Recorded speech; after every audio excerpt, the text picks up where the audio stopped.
எத்தனை பிரச்சனைகள், எத்தனை விதம், எந்தெந்த வழியில், எந்தெந்த முறையில், எங்கெங்கிருந்து தாக்குதல் வந்தாலும் கவலைப்படாம தன் வாழ்க்கையை நடத்துறாரு வர்றா நித்யானந்தர்.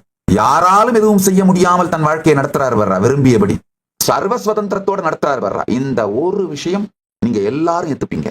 மத்ததெல்லாம் டிபேட் பண்ணுவீங்க. நல்லவனா இல்லையா டிபேட் பண்ணுவீங்க, வல்லவனா இல்லையா டிபேட் பண்ணுவீங்க, அவரு இதுவா அதுவா எல்லாமே டிபேட் பண்ணுவீங்க. ஆனா எல்லாத்தையும் டிபேட் பண்றவங்க கூட இந்த ஒரு விஷயத்த மனுஷன் படுற யாராலும் எதுவும் பண்ண முடியல, நினைச்சபடி வாழறாரு படுற அப்படிங்கிறாங்க. என் மீது கட்டும் கோபமும் எதிர்ப்பும் வெறுப்பும் உடையவர்கள் கூட இதை ஒத்துக்காங்க. யாராவது what is secret of my எனர்ஜின்னு தெரிஞ்சுக்கணும்னு நினைச்சீங்கன்னா சீக்ரெட் ஆஃப் மை எனர்ஜியை சொல்லிடுறேன், கேட்டுக்கோங்க. இந்த சத்தியம் எனக்கு புரிந்தது.